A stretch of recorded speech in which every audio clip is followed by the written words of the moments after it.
I recently made a podcast about a little gem of a temple, ZhihuaSi, that I had found in the Dongzhimen area of Beijing. Unfortunately, the same cannot be said for my next discovery, another temple which was built 6 centuries ago and which left me with a profound feeling of wondering why I had ever bothered going in search of the place. ZhihuaSi, which roughly translates as Temple of Wisdom Attained, is located in the Lumicang Hutong, about 10 minutes' walk from Chaoyunmen Station. It was built in 1443 at the order of Wang Jun, a powerful eunuch in the rights supervising office of the court of Emperor Yingdong. Wang Jun was the first eunuch in the history of the Ming dynasty to make conspicuous use of his power for personal ends. He not only ordered many mansions to be built and expanded Buddhist temples, but also discriminated against anybody with different views from his own, and made false charges against loyal court officials. In other words, he was a pretty rotten fellow.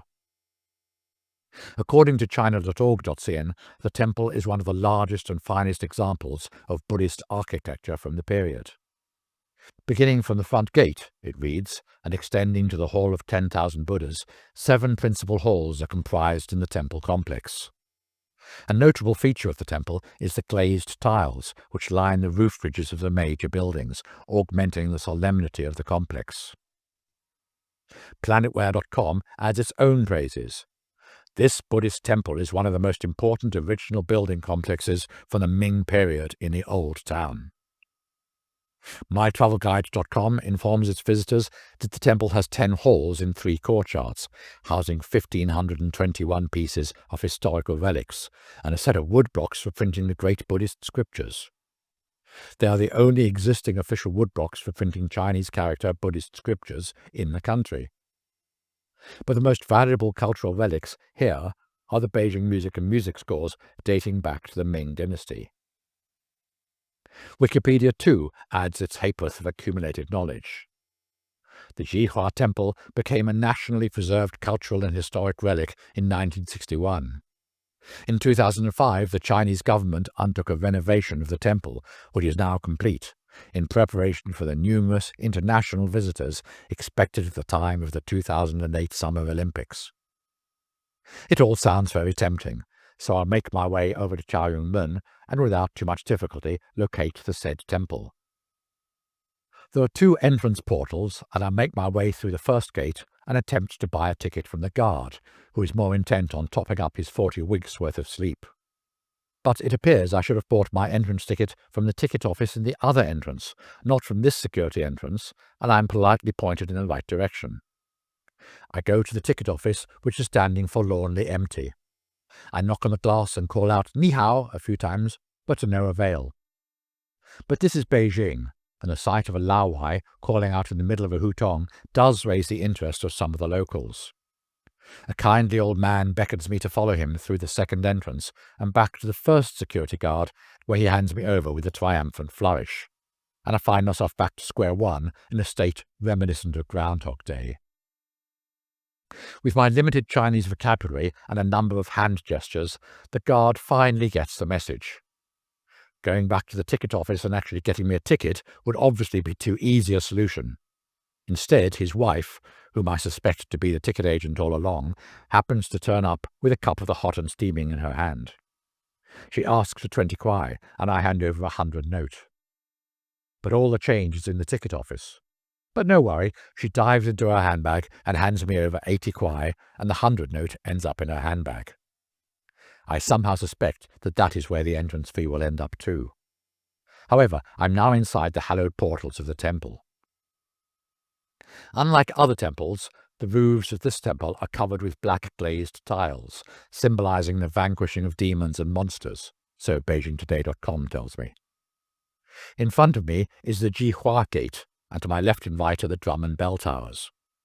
The bronze bell was cast in 1444, and apparently there are more than 20 kinds of Sanskrit mantras carved on it. There used also to be a Ming-style drum with dragon patterns and both surfaces covered in oxhide. But in 1987, the drum was moved out, and a replica of the drum was displayed in the drum tower. But this is all academic, as far as I am concerned, for the entrances to the Zhihua Gate, drum tower and bell tower are all firmly padlocked shut, with rusty padlocks looking like they haven't been opened in eons. To my left is a map, or to be perfectly accurate, 2 maps positioned side by side. Not to take any chances, some bright spark has noticed that the toilet in the northwest corner is not accurately positioned, and instead of it facing northeast-southwest, the second map has it facing east-west. Oh my God, just think of how many people must have walked past that loo not realizing what it was. Oh, and also another trifling matter, some may think, in that on the right map is marked Temple Mun, whilst on the left map is marked Temple Gate. Phew, I guess you can never be too careful. So with that potential confusion safely put to bed, I step into the next courtyard. Ahead of me is the Zhihua Hall, with the Scriptures Hall on my left and the Great Wisdom Hall on my right. A little notice informs the visitor that the Zhihua Hall equates to the Hall of the Heavenly Kings in ordinary temples. In the past it had a throne with a statue of Maitreya Buddha in its front and a statue of Skanda at its rear.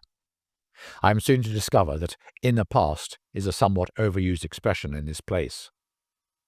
Similarly, the Great Wisdom Hall on the east side of the Zhihua Hall used to enshrine statues of Avalokitesvara, Manjusri, and Samantabhadra riding a dog-like beast, a lion, and a 6-toothed white elephant, respectively.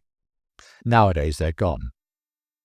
Or to put it another way, the said hall has now been converted into the Exhibition Hall of Museum Creative Souvenir, selling tourists kitsch. But back to the Zhihua Hall, where the white marble Sumeru thrones were once placed in its central section. This hall apparently also enshrined gilt wooden statues of 3 Buddhas, as well as seated statues of the 18 Arhats. Unfortunately, they were moved out. The 3 smaller statues displayed now were originally enshrined in the Great Mercy Hall. Unfortunately, the official blurb continues, the exquisite caisson ceiling was sold to the USA and is now in the Philadelphia Museum of Art. According to the Philadelphia Museum, the caisson ceiling depicts as its central motif a writhing dragon surrounded by clouds around which are bracketing and panels, each depicting another smaller-sized writhing dragon flying among the clouds. Lining this central dragon well are further panels upon which are carved images depicting lotuses, flying apsaras, and other Buddhist symbols, showing the strong influence of Tibetan Buddhism as it prevailed when the temple was opened. Ah well, there are at least 1 or 2 pretty modern-looking statues still filling up the space, even if Lord Dharma has lost the use of his hands. My mind races back to mytravelguide.com, and its mention of the most valuable cultural relics here are the Beijing music and music scores dating back to the Ming dynasty. According to ChinaCulture.org, legend says from 1436 to 1440, more than 3,000 court musicians were dismissed, and some of them converted into monks or nuns. It's believed that some of the monks of the Zhihua Temple were dismissed musicians. I avidly read on. ZhihuaSi is well known for its collection of Buddhist music. Monks today continue to perform music from Buddhist rituals dating back to the late Ming dynasty, using many instruments including different gongs, sheng, a bamboo mouth organ, di, a kind of flute, and taigu, drums. Now it has become a key representative of popular Buddhist music. Wikipedia adds a little more to the melting pot of information. At the temple, a group of musicians regularly performs centuries-old ritual music, which has been handed down over 27 generations.